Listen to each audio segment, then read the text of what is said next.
again, I really appreciate giving us your time. Jesus is the best thing to happen to the game since the tennis shoe was invented.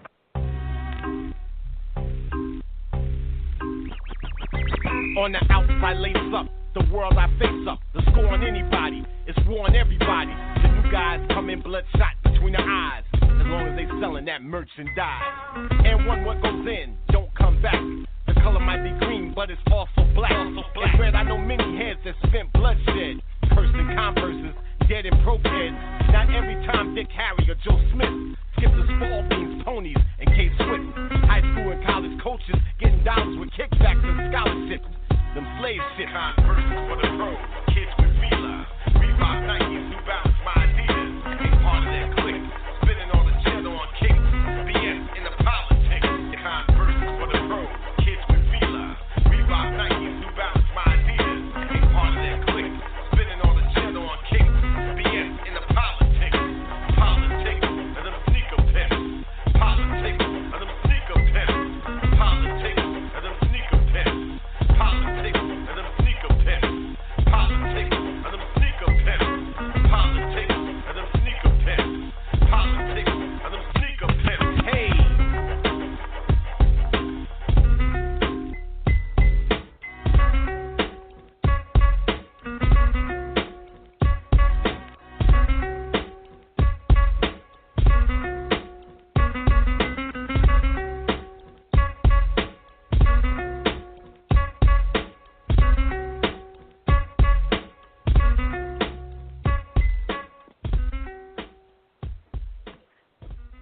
What's up, bench warmers? This your man B coming at you live and direct. I told you I do this every 160 hours. It's once a week. It's the end of the bench. You know what I do on Saturdays. Saturdays is my interview day. I usually speak to someone from hip-hop or sports or a combination of the two. This evening, we have one of the dopest MCs in the history of hip-hop. He comes from one of the world's most notorious groups, the Juice Crew. He put out dope music in the 80s, the 90s, the 2K. He never stops. He never complains. This is truly a treat for me. If the younger people, if you don't know who Masta Ace is, you're about to find out who one of the dopest MCs is. You're going to find out what you need to look into it. If you ever want to be an MC, listen to his music, and you'll find out what an MC sounds like. Welcome to the show, Masta Ace. Peace out, bro. What's up, man? Now here we go. What's up, man? Thanks for having me on. Man, it's truly a pleasure. You want to, like I said, we were off the air. I consider you top 5 MC. You know, a lot of people want to do the piggy pock and all that thing. You have stood the test of time. It's easy to say somebody's dope because they put out a little bit of music. You put out music for more than 3 decades. I appreciate it. I've never felt like I was cheated. And basically, I want to talk to you about one of hip hop is obviously one of your passions. I want to talk to you what I believe to be another one of your passions, which is sports. What's going on in the day of sports, and how you feel about things, because you've always been a rapper, or I don't even want to call you a rapper. You've always been an MC, because I consider that an insult almost. I consider you an MC who's had his thumb on the pulse of the community, from Take a Look Around and all your other stuff, Disposable Arts and so forth and so on. The last 2 albums were semi-biographical. I really enjoyed them. So talk to me. What are the things? How did you get into being, MCing?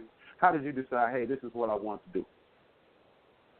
I'll be honest with you, man. Like, when I was a kid, MCing or rapping was just, it was like riding a skateboard. It was like the end thing to do, the cool thing to do. It's just some kids did it. Some kids was DJs. Some kids was break dancers or, electric boogie, dancers. Mm-hmm. I mean, some cats was graffiti artists. Like, everybody, and some cats did it all. I was one of those kids that I guess I had a knack for just being a creative dude, so I wanted to try everything. So over the course of, my childhood, I actually tried all of those areas, but it just seemed like MCing was the best fit for me because I was already kind of into poetry. I was already kind of a pretty good writer as a student in school, so I just went that route. Maybe because I got a reaction to, something that I wrote, and I was like, this is what I'm going to kind of, hang my hat on, and that wound up being, rapping and singing. Oh, that's what's up, man. Who are some of your major influences? In the early days, it was cats like and when I say influences, a lot of people that influenced me, but cats that when I heard them, it made me kind of adjust or change what I was doing or step my game up in a certain way. And to me, those main cats that made me adjust and change, the first one was LL Cool J. When I first heard him, he's using all these big words, and I wanted to try to, add more words with more syllables in my rhymes, and so he sort of sent me on that path. Rakim was another one that made me adjust what I was doing. Slick Rick definitely was an influence in terms of writing exciting story raps that had, either surprise endings or cool endings or took you on a journey. Slick Rick, and then probably Big Daddy Kane. Because when I heard him, there was like a shift in Rakim and Kane kind of came out almost at the same time. But when those two guys dropped, there was this real shift in the way dudes were rapping and how you were able to rap. After you heard them, you knew that you had to be at least on that level of rhyming to even be heard. And so, I think probably a lot of us were pretty basic, rapping just the last word in each line for the most part. But hearing those two guys and those others I mentioned are the guys that really made me change and adjust what I was doing to be better at what I was doing. Oh, okay. And it's strange to me, like being from Chicago. I'm a Chicago cat. I'm a super hip hop cat. I used to break, I used to write, write on do the graffiti. But I'm not gonna lie to you, man. Maybe it's because you were in the mix.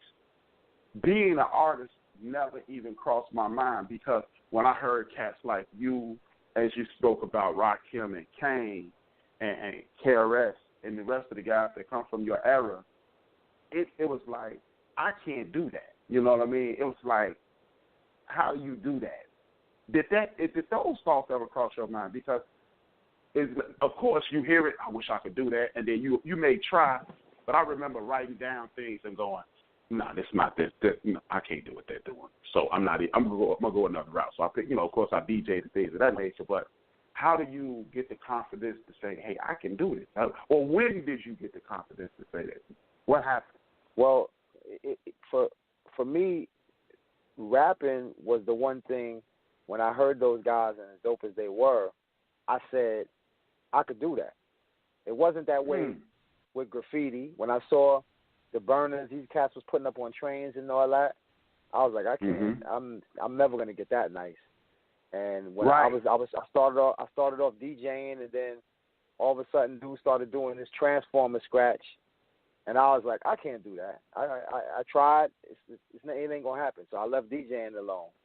And when it came to the dancing stuff, at first I was one of the better guys in my neighborhood, but then these younger dudes started doing some crazy stuff, and I was like, okay, I can't do that. But this MCing thing, I can put these words together. That's one thing I think I can do.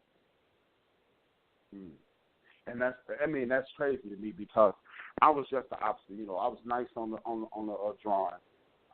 We were, Chicago wasn't big on burners like that, but you would tag, throw up your little tags, put your name everywhere. And then I was nice. I used to shout out to my homeboy Trent Brown. I know he's listening. He's a gigantic fan of yours. And I'm listening to Trent and rhyming cats from my neighborhood, P Dub, and these cats Drastic. They're rhyming, and I'm going, I can't do that. And it's just insane how, you're coming from two different directions, and you're saying, hey, MCing, which I think is probably the most difficult of the three to do, and you were looking at, right? Graph writing and DJing. It seems like, cause you can practice and be a good DJ. You can practice and be a better dancer. You can practice and be able to throw up better tags. But MCing is just it's insane to me. And do you remember the first time that you said something and you was like, hey, it's over. It's over. I'm doing this. Well, it probably was when I was in college. I think it was 85. or 86, I entered this rap contest at the skating rink in Queens, New York, and that was my first time ever being on stage in front of an audience of people that weren't my friends. Like I did like school talent shows, but in high school, like everybody pretty much that's in the audience. And when I did the talent show, it was a group of us. So it was 5 MCs on stage at the same time. So there's a comfort zone with that. But for me, for the very first time to ever step on a stage at a venue full of people that didn't know who I was and was basically judging me, on what I was about to do, and for me to get up there and not be afraid I was so confident in what I was going to do, and I knew that I was going to wow the crowd with what I had written. And getting the reaction that I ultimately got is what really, put pretty much the stamp on this is what I'm able to do, and this is what I'm going to do. Do you remember that rhyme? Now I can tell you what it was about. Okay. It was a 2-part joint. The first part was called Silver Suckers, and I was just rapping about dudes who were still wearing sterling silver, because at that time 14 karat gold was in and sterling silver was out, and but there was still some cornball dudes that was still rocking silver because maybe either they couldn't afford gold or they were too afraid to wear gold because dudes would get robbed left and right. And it just so happened that in the crowd that night was a guy wearing, had to be about 20 silver chains on. Like he was straight, like truck jewelry, like Slick Rick, but with silver. And as soon as I started saying the rhyme and everything, the crowd started going crazy because they all saw him that night and they started pointing to him. They literally thought I was like dissing this. I said this rhyme specifically for this guy. And it was really just chance that he happened to be in the building. So the rhyme was really like disrespecting this guy who I did not know, who didn't come up to me afterwards and say anything. But the crowd just that got their attention. And then I had the second half of my performance was this joint that was really based on Slick Rick and Dougie Fresh Lottie Dottie. Same kind of story, concept about a girl and sexcapades. And so when it was called A Hoe is a Hoe, and so at the end of that whole thing, there's like the final punchline, and that final punchline, which was exclamation point on the whole story that you just pull the crowd through.